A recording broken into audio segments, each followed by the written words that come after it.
বিশ্বকর্মা পুজোর দিন এই নিয়মগুলি মানতে পারলে ব্যবসা বাণিজ্যে হবে উন্নতি। বিধিগুলো অবশ্যই মানার চেষ্টা করুন। তবে বেশ কয়েকটি কাজ রয়েছে যেগুলি বিশ্বকর্মা পুজোর দিন এড়িয়ে চলাই ভালো। বিশ্বকর্মার আরাধনার দিন ছোট ছোট নিয়ম পালন করলে যেমন ভাগ্য বদলাতে পারে, তেমনি ভুল কাজ করলে হতে পারে সমস্যা। ব্যবসায় অবনতি, আর্থিক দুর্ভাগ্য দেখা দিতে পারে। দেখে নিন বিশ্বকর্মা পুজোর দিন কোন নিয়মগুলি পালন করা উচিত এবং কোন কাজগুলি এড়িয়ে চলা উচিত।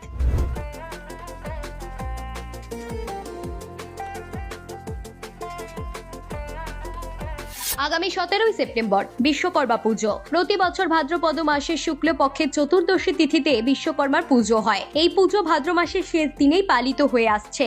বিশ্বকর্মা প্রযুক্তিবিদ্যার দেবতা। তিনি ইন্দ্রপুরী, দ্বারকা, হস্তিনাপুর, স্বর্গলোক ও লঙ্কা প্রভৃতি নির্মাণ করেছিলেন বলেই বিশ্বাস রয়েছে। পৌরাণিক বিশ্বাস অনুসারে বিশ্বকর্মা ব্রহ্মাজির সপ্তম পুত্র হিসেবেও পরিচিত।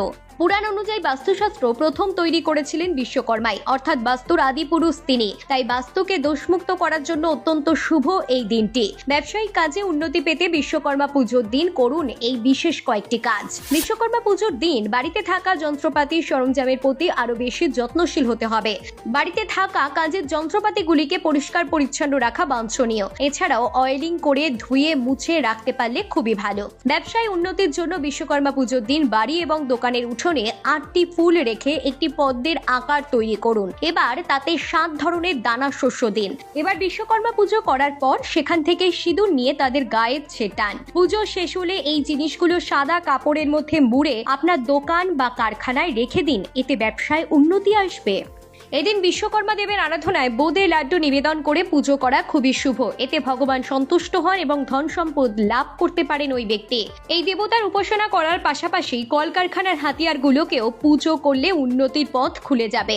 এছাড়াও এদিন পুজোর সময় যানবাহন এবং মেশিনে স্বস্তিক চিহ্ন দিতে ভুলবেন না। কিন্তু বিশ্বকর্মা পুজোর দিন কারিগরদের নতুন যন্ত্র বানানো উচিত। এতে সন্তুষ্ট হন বিশ্বকর্মা দেব।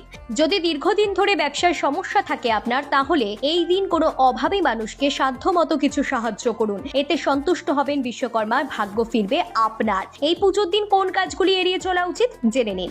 বিশ্বকর্মা দেবের পুজোর দিনে অচেনা কারোর কাছ থেকে খাবার নিয়ে সেটা ঘরে রাখবেন না। এতে নেতিবাচক এনার্জি ঘরে প্রবেশ করতে পারে। এছাড়াও পুজোর দিন বাড়ির যন্ত্রপাতি, রান্নাঘরে ব্যবহৃত সরঞ্জাম কাউকে দেওয়া উচিত নয়। তাছাড়া নিজের ব্যবহৃত সাইকেল বা গাড়ি কাউকে চালাতে দেবেন না। এতে অসন্তুষ্ট হতে পারেন বিশ্বকর্মা দেব। যদিও এই সকল তথ্য বাস্তুশাস্ত্রের উপর ভিত্তি করেই বলা হয়েছে, এগুলি আপনাকে মেনে চলতে বাধ্য করে না আমাদের channel. Bureau report, lifestyle Bangla.